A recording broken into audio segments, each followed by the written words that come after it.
My name is Alice Harper, and I'm 24 years old. Just 2 days before the deadline for my master's thesis, my entire world shattered quite literally. When my father smashed my laptop against my head. I'd been working on that thesis for over a year and a half, every late night and early morning dedicated to proving that I was more than the narrow expectations my family had pinned on me. Blood trickled down the side of my temple as I sat stunned, the broken laptop lying in pieces on the floor, my mother's laughter echoing coldly from the doorway. My father stood above me, his face twisted with fury, mocking my dreams and telling me I didn't deserve a future. That day wasn't just about a damaged device. It was the brutal climax of years of rejection, control and cruelty. I grew up in Eastbridge, a small post-industrial town in northern England. The kind of place where the factory whistle still calls the tune, and everyone knows everyone else's business before you've even had your morning tea. Our modest terraced house with its faded brickwork and creaking wooden floorboards sat on a quiet street just a stone's throw from the old steelworks. Dad, Richard Harper, had worked there for nearly 3 decades. His hands rough and callous from years of labor, his face usually set in a permanent scowl that seemed to say, "Life's hard, so stop whining." To him, education was a frivolous luxury, a waste of time better spent earning a real living. Mum, Janet, worked part-time at the local cafe and had long ago learned to mirror Dad's opinions, her nervous laughter often joining in when he sneered at my academic ambitions. My older brother, Tom, was the golden boy, the perfect son in their eyes. He left school at 16 to work at the steelworks alongside Dad, earning his place as a real man in the family's eyes. Whenever he returned home with his pay packet, Dad would clap him on the back and boast to anyone who'd listen about how Tom was carrying on the family tradition of honest work. Meanwhile, I was the odd one out, the dreamer who lost herself in books and experiments. Much to Dad's disdain, from a young age I was obsessed with learning. Words fascinated me, numbers beckoned like puzzles waiting to be solved. I'd spend hours in the kitchen mixing ingredients, pretending I was a chemist, until Dad stormed in, yelling about wasting food and time. My primary school teachers noticed early on. Mrs. Collins once told my parents I had a knack for analysis and a sharp mind.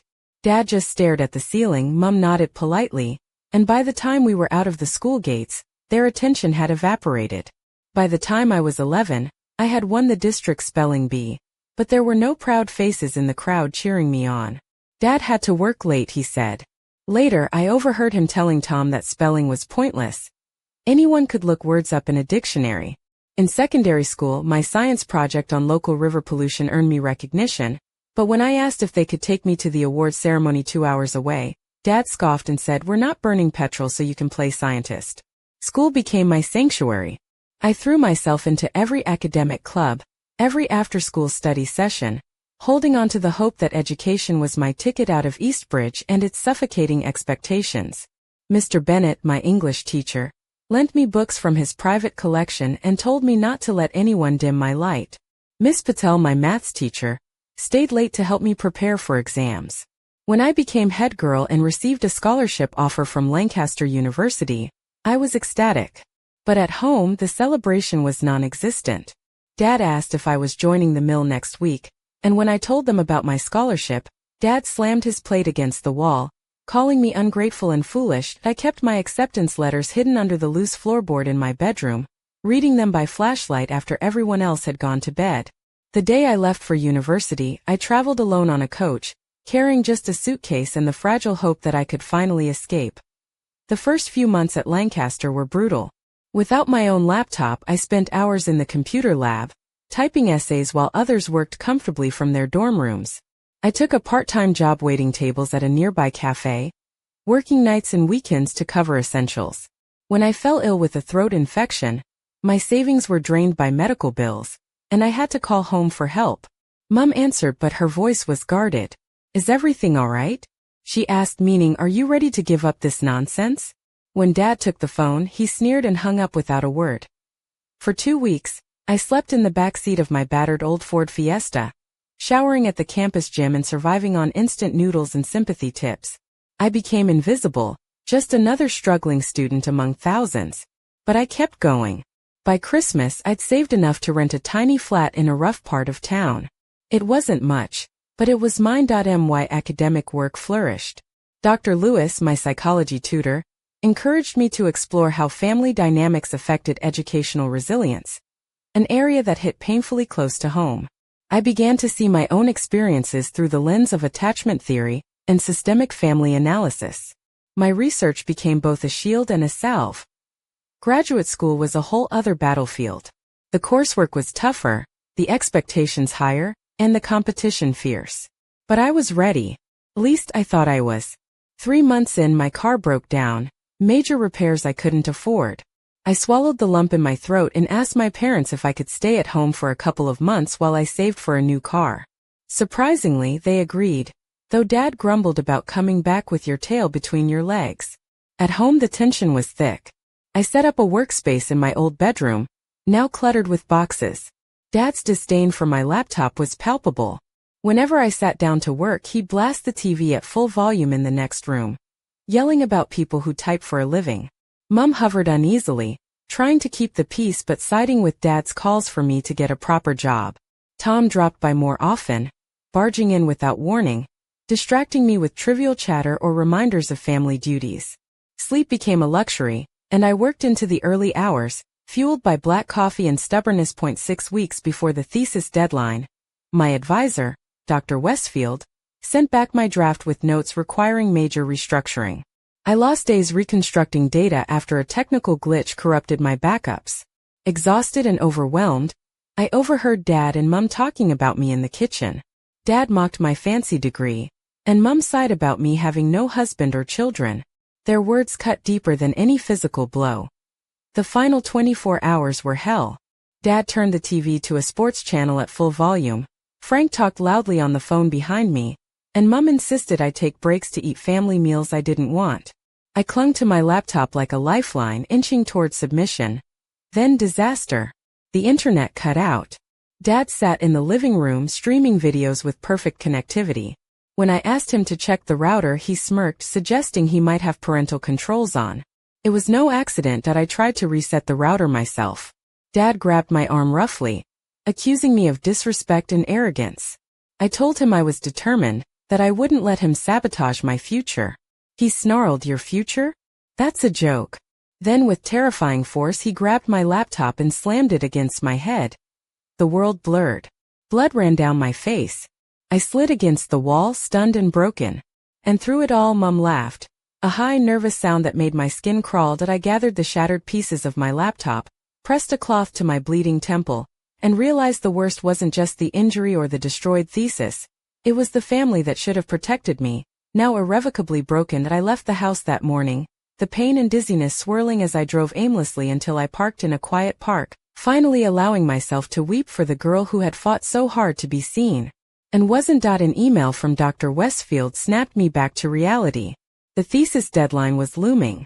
But for the first time I felt something else, a fierce calm. I wasn't done yet. What happened next would change everything. The hours after that moment are a blur of pain, determination, and disbelief. I pressed a clean tissue against my temple, trying to stem the flow of blood that seemed unrelenting. My head throbbed with every heartbeat, a pulsing reminder that this was no ordinary injury. But there was no time to sit in self-pity. The thesis, the culmination of 2 years of relentless work, was still out there somewhere, trapped inside a broken laptop and slipping fast beyond my grasp. I sent a quick, trembling email to Dr. Westfield explaining the emergency. Her reply came almost instantly, urging me to go to University Health Services right away. I could barely keep my eyes open, the bright fluorescent lights making me wince, but I forced myself to get into the car and make the slow, careful journey to campus. Each bump in the road sent a fresh shock of pain through my skull, and the blood on my temple was a stark, crimson contrast against the pale fabric of my blouse. At the health center, the nurse, Linda, a warm woman with gentle hands, cleaned and examined the wound with clinical efficiency. When I told her what happened, her calm professionalism faltered for a moment. "Assault," she said quietly. That word settled over me like a heavy fog, both terrifying and strangely validating. The doctor confirmed I had a mild concussion and needed stitches, but more importantly, he assured me that the university would support me through this, including granting an extension on my thesis deadline. Dr. Westfield was there when I finished the medical checks, her expression a mix of concern and steely resolve. She listened carefully as I recounted the assault, her eyes never leaving mine. "Your thesis isn't lost," she reminded me gently. "You sent me a draft 2 days ago. We have that version. We'll get you through this." Her words were a lifeline. For the first time that day, I allowed myself to breathe. After the medical appointment, the campus police took my statement, documenting the injury and the shattered remains of my laptop. I watched as they photographed the broken device, the same machine that had carried my hopes and dreams, now just a heap of plastic and wires. The cold efficiency of the process was jarring but necessary. The assault was real. It was official. The university's student services team quickly arranged emergency housing for me in a graduate apartment complex. Returning home was no longer an option. The thought brought a bittersweet relief. I was free, at least physically, even if my heart still ached with the weight of what had happened that night. Alone in a small, unfamiliar flat, I sat on the edge of the bed, the scar on my temple throbbing beneath the bandage. The quiet was deafening after the chaos of the day. I thought about Mum's laughter, the cruel sound that had haunted me since the attack. How could she stand there watching and find any humor in my pain? I pulled out Dr. Westfield's card and hesitated before dialing the University Counseling Center. Talking about the trauma felt like opening a wound, but I knew I couldn't carry this burden alone. Over the next few days, everything moved in a strange, surreal rhythm. The IT department managed to recover most of my thesis files from the damaged hard drive. A small miracle in the midst of disaster. With the help of the university, I was granted a 2-week extension to complete and submit my work. The support I received was unlike anything I had ever experienced from my family. Genuine, unwavering, and kind. My advisor's words echoed in my mind. "Your insight into family dynamics is unusually nuanced. It's clear your research isn't just academic. It's personal." I tried to hide the truth behind jargon and theory, but now it was impossible to separate the two. One afternoon, as I was resting and following concussion protocols, no screens, minimal cognitive strain, there was a knock at my door. It was Tom. My heart pounded as I opened it, the faint scar on my temple, a silent testament to recent horrors. He looked different, less sure, less arrogant, and for the first time I saw a flicker of remorse in his eyes. He didn't try to defend what Dad had done.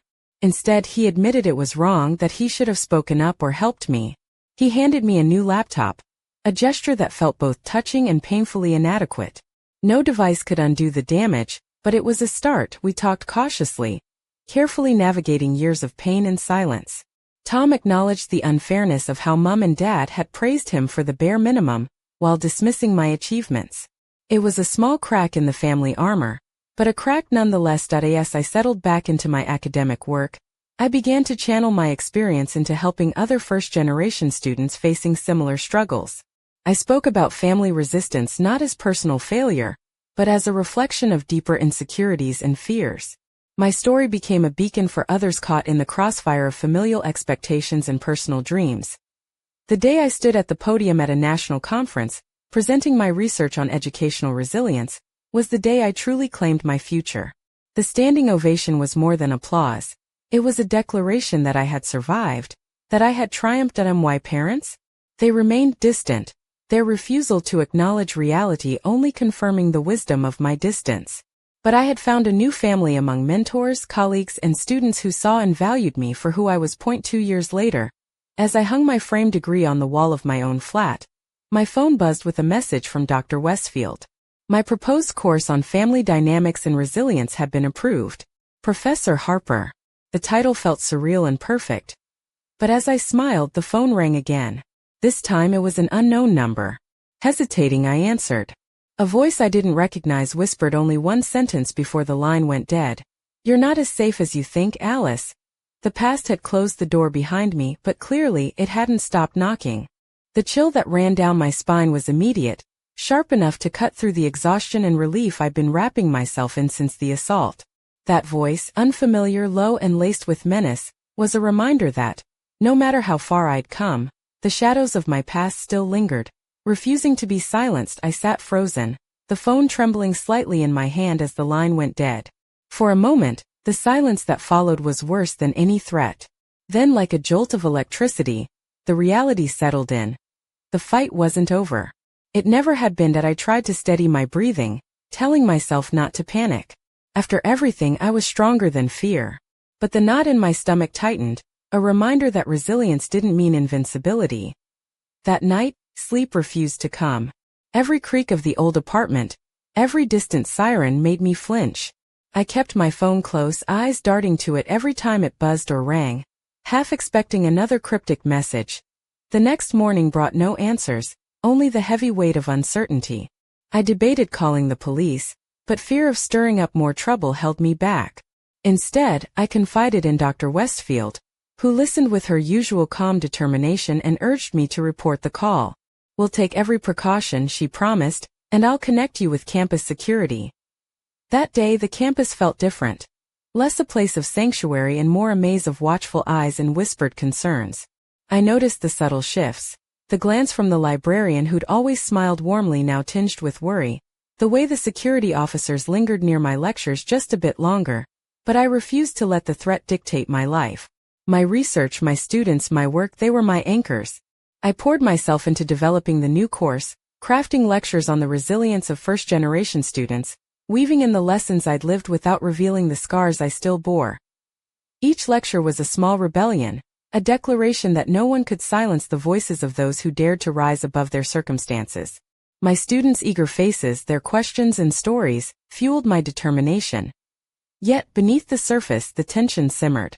Unseen eyes watched and whispered warnings echoed in the corners of my mind. One evening, as I stayed late preparing for a seminar, the security alert on my phone buzzed. A message. Package delivered to your apartment lobby. Do not open without campus security present. My heart pounded as I made my way downstairs, the corridor dimly lit and eerily quiet. Security officers awaited, their presence reassuring and yet a stark reminder that safety was no longer a given. The package was small, wrapped in plain brown paper with no return address. Trembling, I peeled back the paper to reveal a worn leather-bound notebook. Inside, scribbled in familiar handwriting, were pages of fragmented thoughts. A journal I recognized from my childhood, one I'd thought lost. The words were raw, filled with pain, regret, and a desperate plea for understanding. As I flipped through the pages, a single phrase stood out. "I never meant to break you." The message was clear. Someone from my past was reaching out, their voice tangled in remorse and unresolved guilt. But who? And why now? I sat back, the weight of the journal heavy in my hands, and realized that the story I thought I'd finished was far from over. The family that tried to shatter me had left pieces behind. Pieces that demanded to be found, understood, and maybe, just maybe, forgiven. As dawn broke over Eastbridge, casting a pale light through the apartment window, I made a choice. I would face whatever came next, not as a victim, but as a woman who had survived, who had built something from the ruins. The journey ahead was uncertain, filled with questions that had no easy answers. But one thing was certain. I was no longer alone, and this time I would write the ending myself. The journal weighed heavily in my hands, its worn leather cover soft and familiar, as if it carried the scent of long-forgotten memories. Every page I turned peeled back layers of a past I had buried deep beneath years of pain and determination. The handwriting, jagged and raw, was unmistakably my father's, a glimpse into the turmoil and regret he had never voiced aloud. Reading those pages, I felt a strange mix of anger and pity. The man who had smashed my laptop and shattered my dreams had been wrestling with demons I'd never imagined. His words revealed a fractured soul caught between pride and self-loathing, trapped by the same expectations he'd forced on me. Yet, beneath the regret, there was no apology, only a desperate attempt to justify years of cruelty as love twisted by his own failures. That night, sleep was elusive. The journal's weight pressed on my mind, a silent challenge to reconsider everything I thought I knew about my family, about myself. I thought about Tom, who had finally dared to break away from their toxic grip and show me a tentative kindness. Could there be more cracks in their facade? Or was this just another layer of manipulation? The next morning, I sat at my desk, the journal open beside my laptop as I prepared for the lecture I'd been planning for weeks. The room buzzed with students eager to learn about resilience and family dynamics, but my mind kept drifting back to those pages. I realized that my personal story was no longer just a private wound. It was becoming part of my teaching, my research, my mission. As I spoke about overcoming adversity, about the power of education to break cycles of hardship, I saw in my students' eyes the flicker of understanding and hope. Their stories mirrored mine in unexpected ways. Stories of rejection, of battles fought in silence, of small victories that meant everything. In that room, surrounded by those bright, determined faces, I found a new kind of family, one built on empathy and shared struggle. But outside the lecture hall, the shadows lingered. The anonymous call, the journal, and the package were reminders that the past wasn't done with me yet. I began to notice subtle signs, strange glances from strangers, unexplained disturbances in my apartment, a sense of being watched that gnawed at my nerves. One evening, after a late meeting with Dr. Westfield, I found a note slipped under my door. The handwriting was neat, deliberate, and chilling in its simplicity. Some truths are better left buried. My heart raced, but I refused to be intimidated. Instead, I resolved to confront whatever secrets my family had hidden, to unearth the roots of their pain so I could finally lay them, and myself, to rest. I reached out to Tom, who surprised me by agreeing to meet.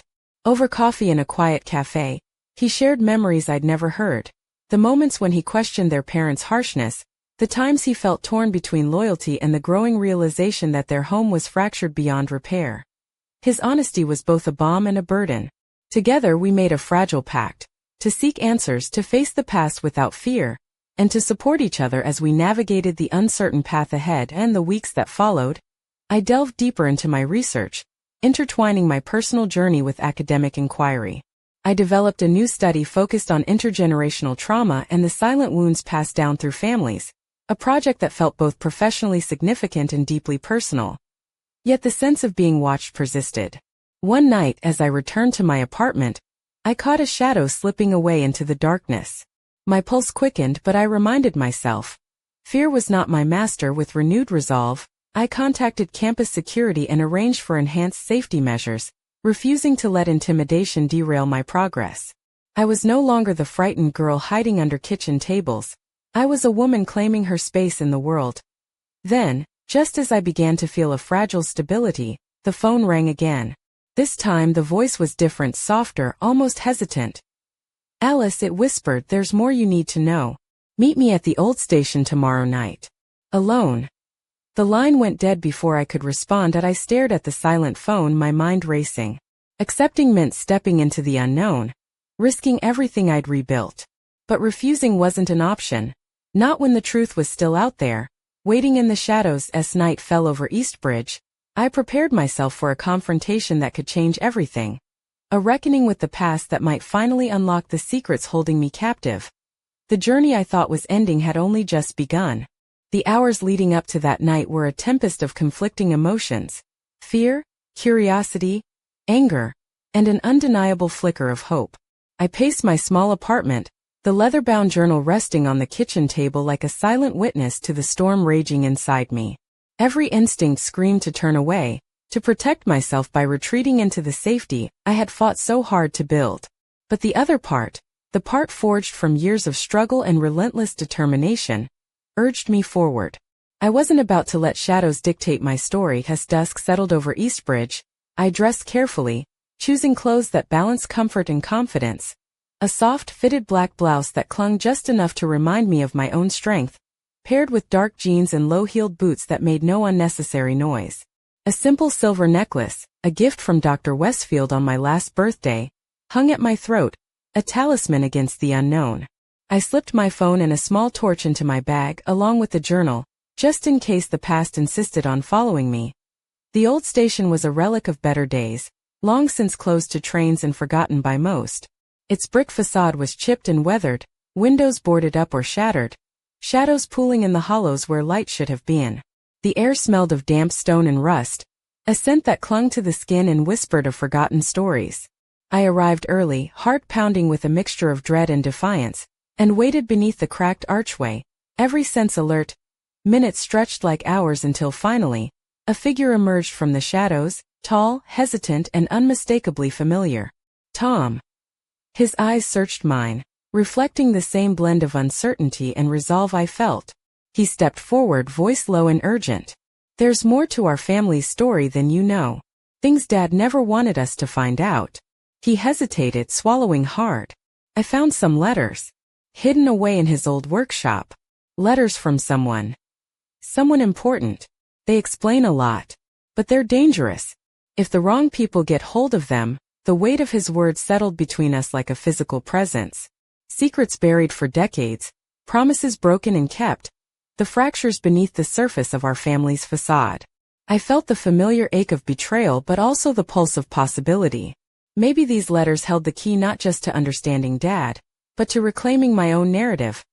Together we decided to retrieve the letters, hidden in a rusted metal box beneath the floorboards of the workshop, a place I hadn't dared visit since childhood.